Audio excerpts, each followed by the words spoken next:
94 নম্বর সূরায় চারটা দামি জিনিসের কসম খেয়ে আল্লাহ বলেন লাকাদ খালাকনাল ইনসানা ফি আহসানি তাকওয়িম। ঈসা ইবনে মূসা আল হাসিমি ডাক দিয়া বলে, হ্যাঁ বিবি রে, তুমিও সুন্দর। তাকায় দেখো, আসমানে চাঁদ দেখা যায়, পূর্ণিমার চাঁদটা দেখতে কত সুন্দর। বিবি রে, তুমিও সুন্দর, চাঁদটাও সুন্দর। তবে আমার কাছে মনে হয় চাঁদটা বেশি সুন্দর। যদি তুমি চন্দ্র সূর্যের চাইতেও বেশি সুন্দরী না হও, তাহলে আজকে থেকে তুমি তালাক হয়ে যাইবা। এই কথা বলার পর বিবিও কাঁদতেছে।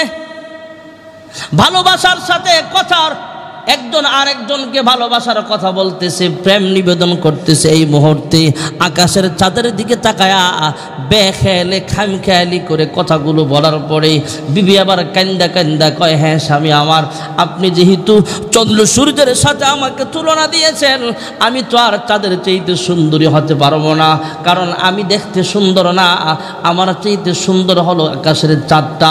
হ্যাঁ স্বামী আমার, আমি তো তালাক হয়ে গেছি। হ্যাঁ স্বামী আমার, আপনি তো সারা জীবন রাষ্ট্রনায়ক ছিলেন না, জমিদার ছিলেন না, পয়সাওয়ালা ছিলেন না। আপনি যখন গরিব ছিলেন তখন আমি আপনার সংসার করেছিলাম, আপনার দুঃখের দিনের সাথে আমি ছিলাম।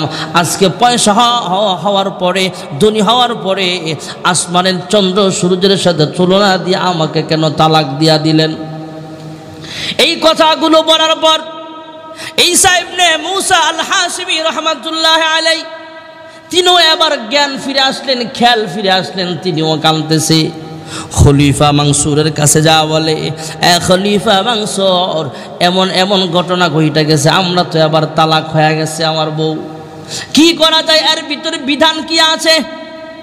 দেশের বড় বড় মুফতি সাহেবদেরকে দাওয়াত দিয়া ফতোয়া জিজ্ঞেস করা হোক। ভাইরা আমার, বন্ধুরা আমার, এই মুহূর্তে খলিফা মানসুর রাষ্ট্রীয়ভাবে মুফতি সাহেবদেরকে দাওয়াত করা হলো।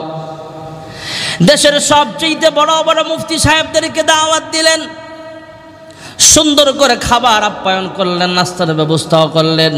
হুজুররা একজন আরেকজনের কানে কানে কয়, কিরে, জমানার বাদশাদি একটু পাল্টা গেল। আমরা তো জানি রাষ্ট্রপ্রধানদের অভ্যাস হলো সুযোগ পাইলে হুজুরদেরকে ডান্ডা বেরি পড়ায়, ঠিক না বেঠিক? জোরে কর। আমরা তো জানি হুজুর পাইলে ওরা যেভাবে দুর্বল পায় সেভাবে সুযোগ সন্ধানী ওরা কিভাবে হুজুরদেরকে বিভিন্নভাবে আটকাবে সেই চিন্তায় ব্যস্ত। আর আমাকে দেশের প্রধান দিয়ে আমাকে দাওয়াত দিয়া খাওয়ায়। ব্যাপারটা কি? একজন আলেম মানুষ ডাক দিয়া, আরে সমস্যা আছে, হয়তো কোনো ঝামেলায় পড়ছে। সুবহানাল্লাহ না? হুজুরদেরকে আপ্যায়ন করলেন, খাওয়াইলেন। এবারে দেশের মুরব্বী ওলামায়ে কেরাম ডাক দিয়া কয়, হ্যাঁ খলিফা বাদশাহ, আসলেই তো আপনি সাধারণভাবে আমাদেরকে দাওয়াত দিয়া খাওয়ান না, কিন্তু হঠাৎ করে এমন কি হলো দেশের সব বড় বড় হুজুরদেরকে দাওয়াত দিয়া খাওয়াইলেন, কি হয়েছে? খলিফা মানসুর ডাক দিয়া কয়, ঈসা ইবনে মূসা আল হাসিমি নামক আমার একজন বন্ধু মানুষ, জমিদার মানুষ, সরল মানুষ, সরল মনে বিবিরে ডাক দিয়া বলছি, তুমি যদি চন্দ্র সূর্যের চাইতেও সুন্দরী না হও তাহলে তুমি তালাক। আপনারা এই ফতোয়া দেন, তালাক হয়েছে কি হয় নাই তাড়াতাড়ি বলেন। মুফতি সাহেবরা ডাক দিয়া কয়, হ্যাঁ খলিফা মানসুর, আপনি আমাদেরকে দাওয়াত দিয়া খাওয়াইলে কি হবে? ওলামায়ে কেরামকে খাওয়াইলেও কোনো লাভ নাই, হক কথা যেটা বলার ওলামায়ে কেরাম বলবে। জোরে কোন ঠিক না বেঠিক? ওলামায়ে কেরাম কাহার চোখ রাঙ্গানিকে পরোয়া করে না, ওলামায়ে কেরাম ফাঁসির মঞ্চকে ভয় পায় না। হক্কানি ওলামায়ে কেরাম যে হক কথা বলার, কিয়ামত পর্যন্ত হক কথা বলেই যাবে। জোরে কোন ঠিক না বেঠিক? অনেক জায়গায় মাহফিলে গেলে কয়, হুজুর উপর মহলের চাপ আছে, এমনে ওয়াজ করেন না, এমনে ওয়াজ করেন। কেমনে করেন না, কেমনে করেন বুঝছেন তো আপনারা? তা আমরা ওলামায়ে কেরাম বলে, আরে ভাই আপনার যেমন উপর মহলের চাপ আছে, আমরা ওলামায়ে কেরাম যদি হক কথা না বলি আমাদেরও তো উপর মহলের চাপ আছে, ঠিক না বেঠিক? জোরে বলেন। ওলামায়ে কেরাম ডাক যা বলে, হ্যাঁ বাদশাহ খলিফা মানসুর, যদিও আপনি আমাদেরকে দাওয়াত দিয়া খাওয়াইয়াছেন, কিন্তু ফতোয়া তো ঘুরানো যাইব না। কিন্তু আমাদের দেশের অনেক মোল্লা আছে, এমন দরবারি মৌলবী, 1000 টাকা খাওয়াইলে ফতুয়া ঘুরাইলায়, আছে না নাই?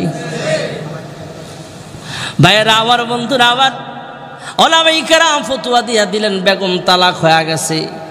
মজলিসের এক কর্নার থেকে একজন যুবক দাঁড়ায় গেলেন।